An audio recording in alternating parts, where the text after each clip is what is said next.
hello, everybody. It's your girl, Kamisha Tyler, aka Sarah Thea I Am.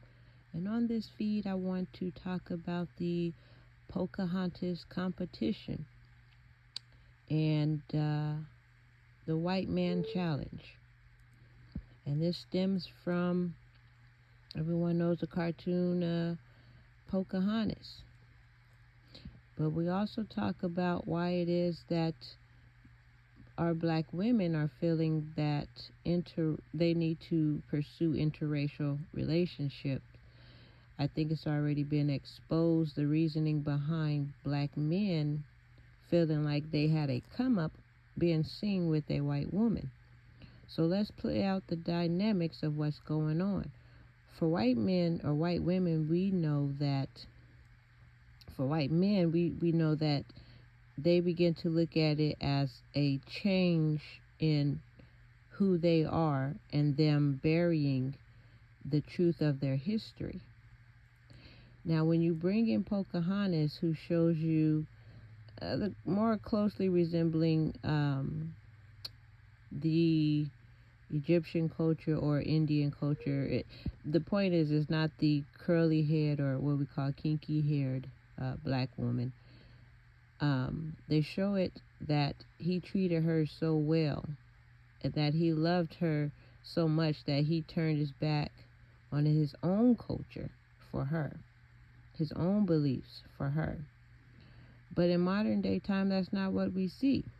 We see more oftentimes than not that they are requiring the black woman or man to turn his back on his people, his own people. Okay, so the competition is because now when they give you this ideology that those with the straight, silky hair are the more beautiful standard, and what the white man did for her, now black women, you feel like you want to have that same honor on your life. When you've been told that you're nothing more than a slave and don't know the godship of who you are, then you don't stand in that position. When you understand that you are God and in the godship character of who he is, why would God, or how come God would need to compete with anyone? What was required and all that is necessary is for you to stand on who it is that you know you are. Stand in the honor that God has already crowned you with. Now, I'm not saying if you want to wear wigs and weaves and all those things, it's not my place to tell you not to.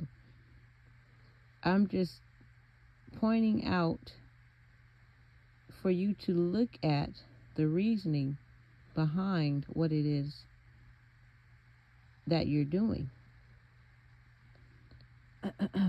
If it's love and you find yourself loving a man whose history was the most brutal upon your ancestors, then would it be difficult to believe that you can find that same love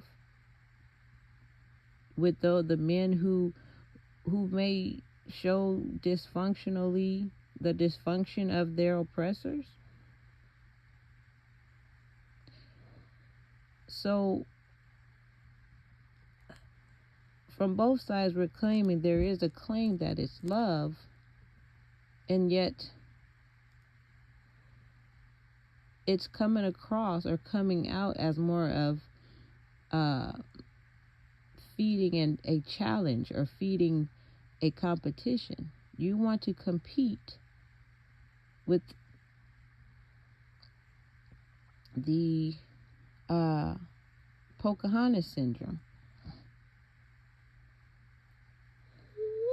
So I had this concept in mind, and it said that we hear these men talking about how they don't like the black woman, she's this and she's that and all this other stuff. But I question that if your own hand began to punch you in the face, right? Are you going to cut it off? You know, like you do the black women or the black woman? Right? If you're the head and somehow your own arm begins to operate against what you have in mind for it to do, will you just go and cut it off? So it seems like there's the energies or the spirit or what's being shown to us is that there is work to be done on ourselves and within our version of who we are. So on that note, I wanted us to maybe perhaps think on this functionality that we have, trying to be in competition with your own creation.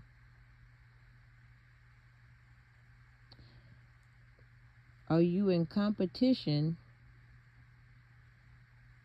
with the Pocahontas standard? And if so, why isn't he required to turn on his own kind for you? Why is it that you, Native folks, Afro-Negro American folks, are required to shun your people for him or for her? Just food for thought. Talk to you later.